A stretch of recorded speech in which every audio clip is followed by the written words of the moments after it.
Hi all, ഇന്ന് നമ്മൾ നോക്കുന്ന ആസനമാണ് ശശാങ്കാസനം.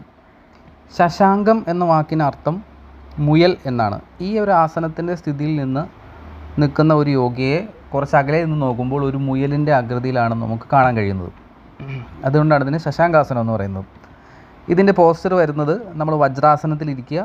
വജ്രാസനത്തിൽ ഇരുന്നതിന് ശേഷം മുൻപോട്ട് മാറ്റിലേക്ക് ഫോർഹെഡ് മുട്ടിക്കുക. അതിൻ്റെ ഒപ്പം തന്നെ കൈകൾ എൽബോ നിവർത്തി മുൻപോട്ട് നിവർത്തി വയ്ക്കുക.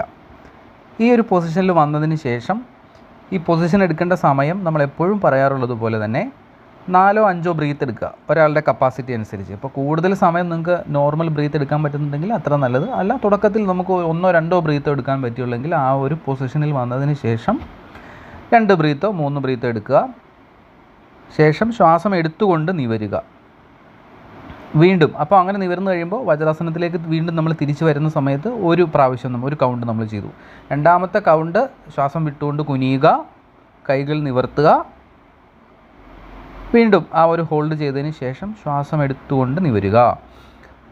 അങ്ങനെ രണ്ടാമത്തെ പ്രാവശ്യം ചെയ്തു. പിന്നെ മൂന്നാമത്തെ പ്രാവശ്യവും സെയിം സ്റ്റോറി. അങ്ങനെ നിവരുക, ഫോർഹെഡ് മാറ്റിൽ മുട്ടിക്കുക, കൈകൾ നിവർത്തുക, ബ്രീത്ത് ചെയ്യുക.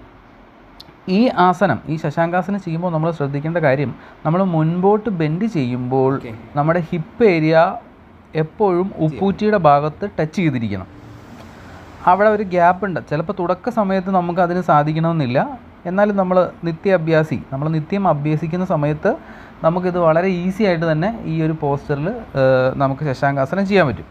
അപ്പോൾ ഇങ്ങനെയാണ്, ഈ രീതിക്കാണ് നമ്മൾ ശശാങ്കാസനം ചെയ്യേണ്ടത്. ഈ വീഡിയോയിൽ കാണുന്നത് പോലെ നമ്മുടെ എപ്പോഴും ഹിപ്പ് ഏരിയ, അതായത് ആ ഹിപ്പ് ഏരിയ നമ്മുടെ ഉപ്പൂറ്റിയുടെ ഭാഗത്ത് മുട്ടിയിരിക്കണം. നമ്മൾ മുൻപോട്ട് ഫോർഹെഡ് മാറ്റിൽ ടച്ച് ചെയ്യുക, കൈകൾ രണ്ടും നീട്ടി വയ്ക്കുക. ഓക്കെ, ഇത്തരത്തിലാണ് ശശാങ്കാസനം ചെയ്യേണ്ടത്. Okay, thank you all.